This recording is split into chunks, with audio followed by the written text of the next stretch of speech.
Iran has claimed responsibility for a barrage of missile attacks made against a U.S. consulate complex in Erbil, Iraq on Sunday, saying it was retaliation for an Israeli strike in Syria earlier this week that killed 2 Iranian soldiers. According to the AP, Tehran has also claimed without evidence that the strike is actually targeting a, quote, Israeli spy center located at or near the U.S. consulate. Yeah. So I guess their aim is as good as ours when we blow up a car full of a bunch of kids and say, oh, yeah, that was terrorists, we thought. Although it sounds like they didn't kill anybody. There are conflicting reports. There have been some anonymous reports that there were a couple casualties. But everybody else is saying that no, that didn't happen. So Israel launched airstrikes in Syria that killed 2 Iranians, and so this was a response to that. They didn't hit any. No, so we don't know if it came awfully close to a U.S. complex, if not actually hitting a U.S. complex. It's not entirely clear. Whether they warned the U.S. ahead of time, as they've done before, to make sure that because they don't want Americans to die. Right, because then we have to now really we got another war. But it is interesting, though, that we didn't hear anything about the Israeli strike in Syria.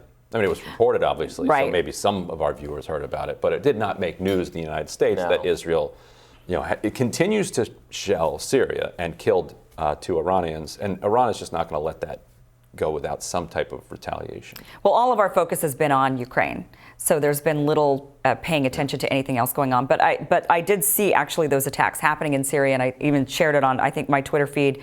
And the caption was, "This is not Ukraine," that this was Syria, that these were attacks by the Israelis onto Syria, and so and then there wasn't even a whole lot of news even about these missiles being fired off by Iran. There was very little even coverage on that because we've been so hyper-focused on Ukraine. But if we remember, it wasn't very long ago where we were very worried about war with Iran, and all eyes were on what was going on with Iran and Trump, and was he going to end up marching us into a war with Iran? We know John Bolton was really all about that. One of the stupidest blunders Trump made, I thought, over the course of his presidency, relying on John Bolton, a figure who was totally contrary to the foreign policy views that Trump had expressed during the campaign, that actually made a lot of people who wouldn't have liked Trump otherwise excited about him because he was supposedly going to chart a different foreign policy course, said the Iraq war was wrong, it was stupid, etc., and then brings on Bolton sort of as if Trump has no real grasp of the issue or doesn't care enough to think deeply about, well, actually, this person is totally contrary to the views I've expressed. And then sure enough, Bolton, exits and totally betrays Trump, and he's all furious. But it's like, and then he acts like somebody else hired him. He's like, oh, yeah, that guy was terrible. But you picked him. You picked these people. All these people were people you picked. Yeah, because he liked his television presence. He thought he looked good on Fox, right? He was like, oh, look at this guy with the mustache. He's kind of cool, so let's bring him on board. But yeah, Bolton was absolutely. I agree. You saw Bolton doing he was doing this on. Do you remember that that Fox clip where he does that side to side workout thing, and it's a entertaining GIF. Right.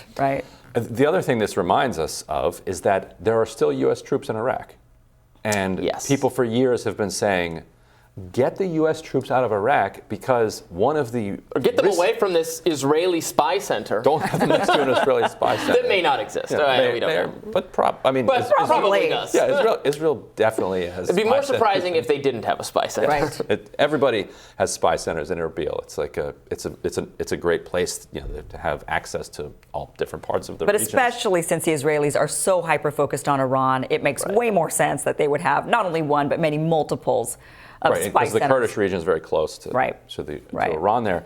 But people have been saying a U.S. soldier is going to be killed either on purpose or accidentally by either one of these Iran missile strikes or by one of the many militias that are backed and funded by Iran, but actually act somewhat autonomously. It wouldn't necessarily be that Iran ordered a militia to lob something into the green zone and then it ends up killing somebody at like a 7-Eleven that's inside the green zone. And now you have Americans who are dying at the hands of Iranians, and now you got to have a giant war.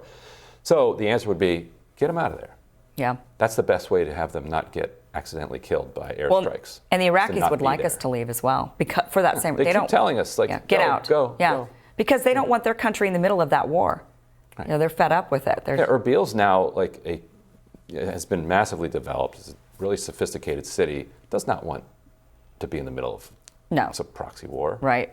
But, this made me really think we've made a lot of enemies around the world with our foreign policy. And what if they all decided to just start doing whatever they want to do all at the same time? Yeah, it's now that we're all focused on Ukraine and we're sending all of our, aid and attention over to Ukraine. What happens if Iran says, all right, this is the time, here's my time to strike? What if China says, all right, here's my time to take Taiwan? We haven't made a lot of friends, unfortunately, around the world. And if they all just decided, now is the time, because they're distracted and they would have to split their resources, where would that leave us? And which one would we focus on? Would we focus on Iran? Would we focus on Taiwan? Would we continue with Ukraine? Bad actors wait for the other nations to be distracted. During World War I, the Turks waited until the middle of World War I to start massacring the Armenians because we were too busy to do otherwise. Look, I'm not giving anybody any ideas, but and we don't have the luxury of being mad at everyone at the same time because we need to Venezuela, Iran. Right. Somebody's got to cough up some oil, so we can't just be mad at everyone. Which one do you think we choose? Yeah, good reason to empower Zelensky to negotiate an end to this, as quickly as possible, and stop playing these cute games of if something's bad for an American adversary, then it's good for America. Right. No, not necessarily, because you don't know where this is heading. Let's wrap it up. Enough. Yeah. Which one would we pick? For to be friends with? No. To go to war with? Yeah, if all of them did all the bad, North Korea does something bad, China goes after Taiwan, or Iran attacks. They all do them at the same time. They all do it at the same time because they've strategized this and decided they can't take everybody on at once. And since we have signed up, unfortunately, this is one of the problems with our foreign policies, that we are defending the entire world, especially Europe. We'd bomb Iran because they don't have nukes yet. Right. Well, that they would claim, and that. Well, they don't yet have a nuke that is going to explode in Washington D.C. So we'd go after Iran, which is why they're racing to build one. Yeah. It's because then you can act. Then you can do as Russia does, right? You can just start invading your neighbors, and we're not going to do anything about it. And we shouldn't do anything about it. But the nuke as the.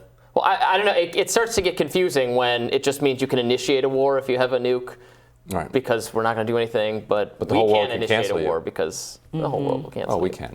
We can. Don't worry. We'll do another one soon. We're a little tired from Iraq and Afghanistan, but we're worn out. Give us a decade. I don't know. We'll be invading somebody. That does give Iran an incentive. If they think of it from that perspective of what we just kind of played around with, they might be thinking, there's no way I want to do a deal. I want to get a nuke. The next MAGA president will invade Canada to overthrow the regime, the anti-trucker regime. We'll get something. Do they have nukes? Canada? Yeah. They probably gave them all up, right? Oh, no, maybe they're not. Are they not a nuclear power? No, I don't think they are. So many countries decided they don't need them anymore because we have them. Well, what an embarrassing way for the world to end, getting nuked by Canada. Was that Strong Bad cartoon or whatever? Remember that? Yes, where it was like the Australians. Canada on. Oh yeah, that's Australia. Down at the bottom, being like, "WTF, mate?" Yes. And France is. But I am tired. I say that all the time. That was a fun cartoon. Good stuff. Unfortunately, it might. Hopefully, no, it won't. It won't come true. Knock on wood, right? No nuclear winter. Yeah. I'd rather be alive. I'm against that. Yeah, sounds good. Tomorrow on Rising, Batya Ungar-Sargon will join us to discuss the elite class's culture war on rising gas prices. And writer Andrew Weatherhead details his reporting on the ties between Democratic pollsters and corporations. Be sure to like, share, and subscribe so you never miss a video. And if you are more of a podcast fan, we're now available wherever you listen to podcasts. So we will see you everywhere. We will see you wherever you want to find us. We'll have Kim in studio all week still, right? I think so. My flight is scheduled to go tomorrow, but we might change it until Thursday, so we'll see. Well, you just have to stick around and find out. But you'll still see me somewhere. I just don't know where. Where's Waldo? Where's Cam? Bye, everybody. Bye.